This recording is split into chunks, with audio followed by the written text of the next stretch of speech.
നമസ്കാരം, വെട്ടം ന്യൂസ് ക്യാപ്സൂളിലേക്ക് സ്വാഗതം. പവൻ ഗോൾ തിരൂർ.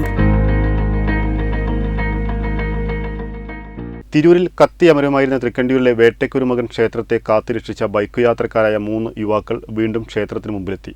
സ്ഥലത്തെത്തിയ കുറുക്കോളി മൊയ്തീൻ MLA ഇവരെ അഭിനന്ദിച്ചു. MLAയുടെ കൂടെ കീഴടത്തിൽ ഇബ്രാഹിം ഹാജി, നഗരസഭ സ്ഥിരം സമിതി അധ്യക്ഷൻ KK അബ്ദുൽ സലാം മാസ്റ്റർ എന്നിവരുമുണ്ടായിരുന്നു.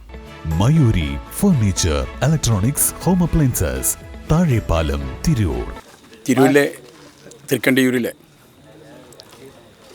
വേട്ടയ്ക്കൊരുമകൻ കാവിൽ അടുത്ത ദിവസം ഉണ്ടായ തീപിടുത്തം ഒരു വലിയ ദുരന്തത്തിലേക്ക് നീങ്ങാതെ നമ്മുടെ 3 കൂട്ടുകാർക്ക് തീ അണക്കാൻ സാധിച്ചു എന്നുള്ളത് നമ്മളെല്ലാവരും സന്തോഷിക്കുന്നൊരു സംഗതിയാണ്.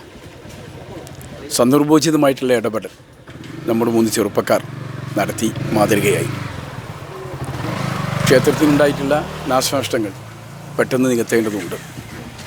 അത് സർക്കാരിൻ്റെയും ദേവസ്വം ബോർഡിൻ്റെയും മുമ്പിൽ ഈ വിഷയം അവതരിപ്പിക്കുകയും സാമൂതിരിയുടെയും മുമ്പിൽ അവതരിപ്പിച്ച് അതിനുവേണ്ട പരിഹാരങ്ങൾ ഉണ്ടാക്കാൻ, പെട്ടെന്ന് അത് പുനഃസ്ഥാപിക്കാൻ, ക്ഷേത്രത്തിൻ്റെ പുനരുദ്ധാരണത്തിന് വേണ്ട സംവിധാനങ്ങൾ ഉണ്ടാക്കാൻ ശ്രമിക്കും.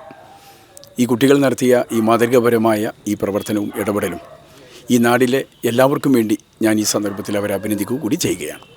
വേട്ടയ്ക്കൊരുമകൻ ക്ഷേത്രത്തെ കാത്തുരക്ഷിച്ച ബൈക്ക് യാത്രക്കാരായ 3 യുവാക്കളെ കുറുക്കോളി മൊയ്തീൻ MLA ഇവരെ അഭിനന്ദിച്ചു. മേൽക്കൂരയ്ക്ക് അഗ്നിബാധയിലുണ്ടായ നാശനഷ്ടം പരിഹരിക്കാൻ ആവശ്യപ്പെടുന്ന സഹായങ്ങൾ ചെയ്യാമെന്ന് MLA പറഞ്ഞു. പുതുപ്പറമ്പിൽ അബ്ദുൽ കരീമിന്റെ മകനായ മുഹമ്മദ് നൌഫൽ, പാറമൽ അബ്ദുൽ കരീമിന്റെ മകനായ റസൽ, പാറമൽ ബഷീറിന്റെ മകനായ മുഹമ്മദ് ബാസിൽ എന്നിവരാണ് ക്ഷേത്രത്തിന്റെ മേൽക്കൂരയ്ക്ക് തീപിടിച്ചപ്പോൾ മുമ്പിലെ റോഡിലൂടെ ബൈക്കിൽ പോകുമ്പോൾ ചാടിയിറങ്ങി ക്ഷേത്ര ജീവനക്കാർക്കൊപ്പം ചേർന്ന് തീയണച്ചത്. തുടർന്ന് അഗ്നിരക്ഷാ സേനയെത്തി തീ വ്യാപിക്കുന്നത് തടയുകയായിരുന്നു. വെട്ടം ന്യൂസ്, തിരൂർ. ഇനി മികച്ച ജോലിയും വരുമാനവും നേടാം, അതും 100-ൽ പരം വിദ്യാർത്ഥികൾക്ക് ജോലി നൽകിയ ഗ്ലോബൽ അക്കാദമിയിലൂടെ. കൂടുതൽ വിവരങ്ങൾക്ക് കോൺടാക്ട് 8075764120 79026380001 99466534040.